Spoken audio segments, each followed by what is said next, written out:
செய்திகளுக்காக ஆனந்தி. விரிவான செய்திகளை காணும் முன் இன்றைய முக்கிய செய்திகள். புதுச்சேரியில் நாளை வாக்கு எண்ணிக்கை. தேர்தல் முடிவுகள் இணையதளம் மூலம் பொதுமக்கள் அறிந்து கொள்ள ஏற்பாடு. பரோட்டா மாஸ்டர் கொலையில் 3 பேர் கைது. மது போதையில் தகராறு ஏற்பட்டதால் ஆத்திரம். புதுவையில் 9 மையங்களில் நடைபெற்ற நீட் தேர்வு. 4440 மாணவர்கள் எழுதினர். புதுவையில் சூடு பிடித்த நுங்கு விற்பனை. கோடை வெப்பம் எதிரொலி. இனி விரிவான செய்திகள். புதுச்சேரி சட்டமன்ற தேர்தலில் பதிவான வாக்குகள் நாளை எண்ணப்படுகின்றன. இதற்கான முழு பாதுகாப்பு ஏற்பாடும் செய்யப்பட்டுள்ளது. புதுச்சேரியில் கடந்த 9ஆம் தேதி பதிவான வாக்குகள் நாளை எண்ணப்படுகிறது. காலை 8 மணிக்கு துவங்கும் வாக்கு எண்ணிக்கையில் முதலாவதாக தபால் ஓட்டுகள் எண்ணப்படுகிறது. அதனைத் தொடர்ந்து முகவர்கள் முன்னிலையில் இயந்திரங்கள் பிரிக்கப்பட்டு பதிவான வாக்குகள் எண்ணப்படுகிறது. இதற்காக புதுச்சேரி மாநிலம் முழுவதும் மொத்தம் 6 வாக்கு எண்ணிக்கை மையங்கள் அமைக்கப்பட்டுள்ளன. ஒவ்வொரு தேர்தல் நடத்தும் அதிகாரிக்கும் சம்பந்தப்பட்ட தொகுதிகளில் உள்ள வாக்காளர்கள் மற்றும் வாக்குச்சாவடிகளின் எண்ணிக்கையை பொறுத்து 7 முதல் 14 மேசைகள் வரை ஒதுக்கப்பட்டுள்ளன. வாக்கு எண்ணிக்கை பணிகள் சீராக நடைபெறுவதற்காக போதுமான பணியாளர்கள் நியமிக்கப்பட்டுள்ளனர். மொத்தமாக 218 எண்ணிக்கையில் மேற்பார்வையாளர்கள், 221 எண்ணிக்கை உதவியாளர்கள் மற்றும் 232 நுண் பார்வையாளர்கள் நியமிக்கப்பட்டுள்ளனர்.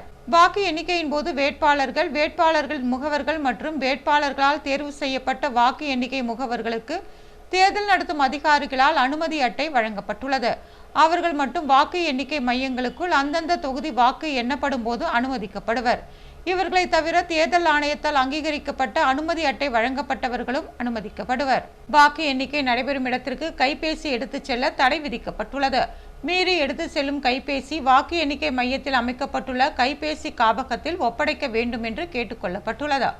தேர்தல் முடிவுகளை உடனுக்குடன் தெரிந்து கொள்ள பொதுமக்கள் இந்திய தேர்தல் ஆணையத்தின் அதிகாரப்பூர்வ இணையதளம் மற்றும் ECINET செயலி வாயிலாக வாக்கு எண்ணிக்கை மற்றும் தேர்தல் முடிவுகளை அறிந்து கொள்ளலாம். மேலும் தேர்தல் முடிவுகளை இணையதளம் மூலமாகவும் பொதுமக்கள் அறிந்து கொள்ள தேர்தல் துறை ஏற்பாடு செய்துள்ளது.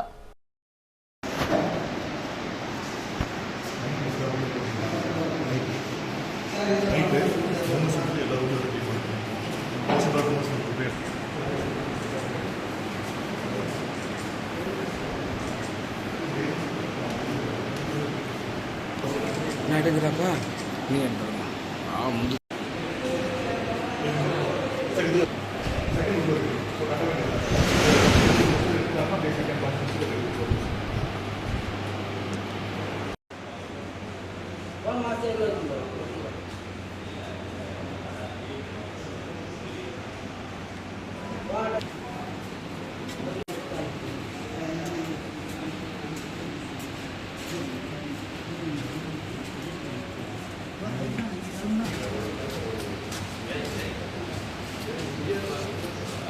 பரோட்டா மாஸ்டர் கொலையில் தொடர்புடைய 3 பேரை போலீசார் கைது செய்துள்ளனர்.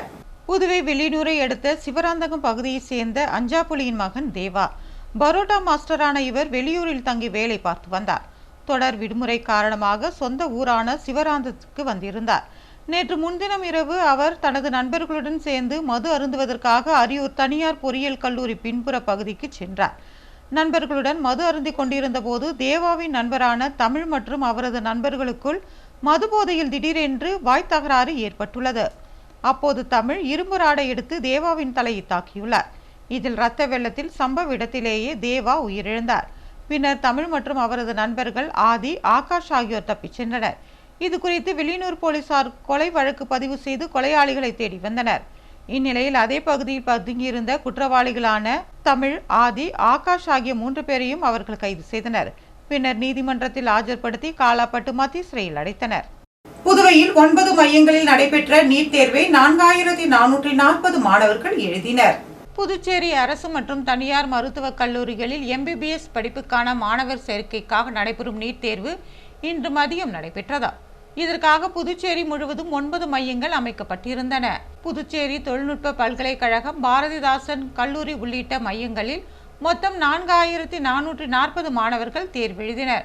காலை 11 மணி முதலே மாணவர்கள் தேர்வு மையங்களுக்கு வருகை தந்தனர். தேர்வு மையங்களில் பாதுகாப்பு ஏற்பாடுகள் தீவிரப்படுத்தப்பட்டிருந்தது. மாணவர்கள் முழுமையான சோதனை செய்யப்பட்ட பிறகே உள்ளே அனுமதிக்கப்பட்டனர். மாணவர்கள் அணிந்திருந்த காதணிகள், கால் கொலுசு, ரிப்பன் போன்ற அலங்கார பொருட்கள், கொண்டு வந்திருந்த தண்ணீர் பாட்டில் உள்ளிட்டவை தீவிரமாக பரிசோதிக்கப்பட்டு தேவையற்ற பொருட்கள் அகற்றப்பட்ட பின்னரே தேர்வு அரங்கிற்குள் அனுப்பப்பட்டனர். மதியம் 1:30 மணிக்கு தேர்வு மையங்களின் நுழைவு வாயில்கள் மூடப்பட்டதால் மாணவர்கள் முன்கூட்டியே வந்து சேர அறிவுறுத்தப்பட்டிருந்தது.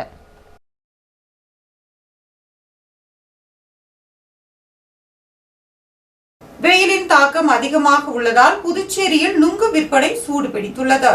புதுச்சேரியில் கோடை வெப்பத்தின் தாக்கம் நாளுக்கு நாள் அதிகரித்து வரும் நிலையில் உடல் சூட்டை தணிக்கும் இயற்கை உணவான நுங்கு விற்பனை பெருமளவில் அதிகரித்துள்ளது. தற்போது 5 சுளை நுங்கு 30 ரூபாய்க்கு விற்பனை செய்யப்படுவதால் பொதுமக்கள் ஆர்வமுடன் வாங்கிச் செல்கின்றனர். கிழக்கு கடற்கரை சாலை, உழவர் சந்தை, சிறிய மார்க்கெட், பெரிய மார்க்கெட், அரியாங்குப்பம் உள்ளிட்ட பல்வேறு பகுதிகளில் நுங்கு விற்பனை நடைபெற்று வருகிறது. குறிப்பாக மதிய நேரங்களில் வெப்பம் அதிகரிக்கும் வேளையில் மக்கள் தாகம் தணிக்கவும் உடல் சூட்டை குறைக்கவும் நுங்கை அதிகமாக வாங்கிச் செல்கின்றனர். கோடை காலம் அதிகமாக தினமும் நுங்கின் தேவை அதிகரித்து வருவதால் நுங்கின் விற்பனை சிறப்பாக நடைபெற்று வருவதாக வியாபாரிகள் தெரிவித்தனர். இயற்கையான குளிர்ச்சி தரும் உணவாக நுங்கு இருப்பதால் அனைத்து தரப்பினரும் அதனை வாங்கிச் செல்கின்றனர். புதுச்சேரியில் தக்காளி உள்ளிட்ட காய்கறிகளின் விலை திடீரென்று உயர்ந்துள்ளது. கடந்த சில நாட்களாக வெளி மாநிலங்களில் இருந்து வரும் காய்கறியின் வரத்து குறைத்துள்ளது. இதன் காரணமாக சந்தைகளில் காய்கறி விலை அதிகமாகியுள்ளது. பெரிய மார்க்கெட், சிறிய மார்க்கெட், உழவர் சந்தை உள்ளிட்ட பகுதிகளில் காய்கறி விற்பனை நடைபெறும் இடங்களில் விலை உயர்வு தெளிவாக காணப்படுகிறது. குறிப்பாக தக்காளி விலை திடீரென்று உயர்ந்துள்ளதால் பொதுமக்கள் சிரமம் அடைந்துள்ளனர். இது குறித்து வியாபாரிகளிடம் கேட்கையில் மழை மற்றும் போக்குவரத்து சிக்கல்கள் காரணமாக காய்கறி வரத்து குறைந்துள்ளதாகவும் இதனால் விலைகள் உயர்ந்துள்ளதாகவும் குறிப்பிட்டனர். வரத்து சீராகும் வரை விலை குறைவது சாத்தியமில்லை என்றும் தெரிவித்தனர். விலை உயர்வு காரணமாக பொதுமக்கள் தேவைக்கு ஏற்ப மட்டுமே காய்கறிகளை வாங்கும் நிலை உருவாகியுள்ளது. அக்னி நட்சத்திரம் நாளை தொடங்க உள்ள நிலையில் வரும் 8ஆம் தேதி புதுச்சேரியில் மழை பெய்ய வாய்ப்புள்ளதாக வானிலை ஆய்வு மையம் தெரிவித்துள்ளது. தமிழகம் மற்றும் புதுச்சேரியில் கோடை வெயிலின் தாக்கம் நாளுக்கு நாள் அதிகரித்து வருகிறது. இந்நிலையில் கத்திரி வெயில் எனப்படும் அக்னி நட்சத்திரம் நாளை துவங்கி வரும் 28ஆம் தேதி நிறைவடைகிறது. கத்திரி வெயில் காலத்தில் வெப்ப அலை வீசும் என்பதால் மதியம் 12 மணி முதல் பிற்பகல் 3 மணி வரை வெளியில் செல்வதை தவிர்க்குமாறும் பொது இடங்களில் குடிநீர் வசதி ஏற்பாடு செய்யுமாறும் மாவட்ட ஆட்சியர் குலோத்துங்கன் அதிகாரிகளுக்கு உத்தரவிட்டுள்ளார். அதன்படி பேருந்து நிலையம், ரயில் நிலையம் உள்ளிட்ட மக்கள் அதிகமாக கூடும் இடங்களில் குடிநீர் வசதிக்கு ஏற்பாடு செய்யப்பட்டுள்ளது. இதனிடையே தமிழகத்தின் ஒரு சில இடங்களிலும் புதுவை மற்றும் காரைக்கால் பகுதிகளிலும் வரும் 8ஆம் தேதி வரை இடி மின்னலுடன் பலத்த மழை பெய்யக்கூடும் என்று எதிர்பார்க்கப்படுகிறது. இதனால் ஓரிரு இடங்களில் வெப்பநிலை 2 முதல் 3 டிகிரி செல்சியஸ் குறையக்கூடும் என்றும், அதே சமயம் ஓரிரு இடங்களில் அதிகபட்ச வெப்பநிலை 2 முதல் 3 டிகிரி செல்சியஸ் இயல்பை விட அதிகமாக இருக்கக்கூடும் என்றும் வானிலை ஆய்வு மையம் தெரிவித்துள்ளது. அதிக வெப்பநிலையும் அதிக ஈரப்பதமும் இருக்கும் நிலையில் வெப்பம் சார்ந்த அசௌகரியம் ஏற்படலாம் என்றும் சென்னை வானிலை மையம் தெரிவித்துள்ளது. பொதுமக்களுக்கு இடையூறு இல்லாமல் வெற்றி வேட்பாளர்களும் ஆதரவாளர்களும் வெற்றி கொண்டாட்டங்களில் ஈடுபட வேண்டும் என்று தேர்தல் துறை அறிவுறுத்தியுள்ளது. புதுவை தலைமை தேர்தல் அதிகாரி ஜவஹர் வெளியிட்டுள்ள செய்திக்குறிப்பில், தேர்தல் வெற்றி ஊர்வலங்கள், பொதுக்கூட்டங்கள் மற்றும் கொண்டாட்டங்கள் உள்ளூர் நிர்வாகம் மற்றும் காவல்துறையினரின் அறிவுறுத்தலுக்கு உட்பட்டு மட்டுமே நடத்த வேண்டும். பொதுமக்களுக்கு எந்த இடையூறும் ஏற்படுத்தக்கூடாது. தடை செய்யப்பட்ட பொருட்களின் பயன்பாடு, ஒழுங்கீனமான செயல்கள், பொது சொத்துக்களுக்கு சேதம் விளைவித்தல், தடை செய்யப்பட்ட பகுதிகளில் பட்டாசு வெடித்தல் மற்றும் பொது அமைதி மற்றும் சட்ட ஒழுங்கை பாதிக்கும் எந்த செயல்களும் முற்றிலுமாக தவிர்க்கப்பட வேண்டும். தேர்தல் முடிவுகள் அறிவிக்கப்பட்ட பின்னரும் அமைதி, நல்லிணக்கம் மற்றும் பொது ஒழுங்கை பேணுவதற்கான அனைத்து அரசியல் கட்சிகள், வேட்பாளர்கள் மற்றும் ஆதரவாளர்கள் முழுமையான ஒத்துழைப்பை வழங்குமாறு கேட்டுக்கொள்ளப்பட்டுள்ளனர். வாக்கு பணிகள் சீராகவும் அமைதியாகவும் எண்ணிக்கை வெளிப்படையாக நடைபெற அனைத்து தரப்பினரும் முழுமையான ஒத்துழைப்பை வழங்குமாறு கேட்டுக்கொள்ளப்பட்டுள்ளது.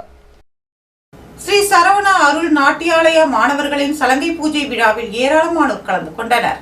ஸ்ரீ சரவணா அருள் நாட்டியாலயா சார்பாக அதன் மாணவர்களின் சலங்கை பூஜை விழா கம்பன் கலையரங்கில் நடைபெற்றது. நாட்டியாலயா நிறுவனர் சரவணன் தலைமை தாங்கிய நிகழ்ச்சியை ஆசிரியர் இளையி வரவேற்புரையாற்றி தொடக்கி வைத்தார்.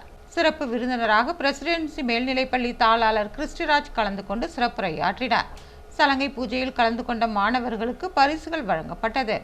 விழாவில் நாட்டியப்பள்ளி ஆசிரியர்கள், மாணவர்கள், பெற்றோர்கள் மற்றும் பொதுமக்கள் கலந்து கொண்டனர்.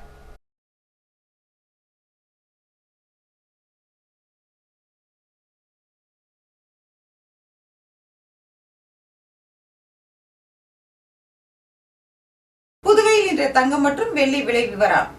தங்கம் 1 கிராம் 13,835 ரூபாய். ஒரு சவரன் தங்கம் 1,10,680 ரூபாய். வெள்ளி 10 கிராம் 2,670 ரூபாய். மீண்டும் இன்றைய முக்கிய செய்திகள். புதுச்சேரியில் நாளை வாக்கு எண்ணிக்கை. தேர்தல் முடிவுகள் இணையதளம் மூலம் பொதுமக்கள் அறிந்து கொள்ள ஏற்பாடு. பரோட்டா மாஸ்டர் கொலையில் 3 பேர் கைது. மதுபோதையில் தகராறு ஏற்பட்டதால் ஆத்திரம். புதுவையில் 9 மையங்களில் நடைபெற்ற நீட் தேர்வு 4,440 மாணவர்கள் எழுதினர். புதுவையில் சூடுபிடித்த நுங்கு விற்பனை. கோடை வெப்பம் எதிரொலி. இத்துடன் செய்திகள் நிறைவு பெறுகிறது. வணக்கம்.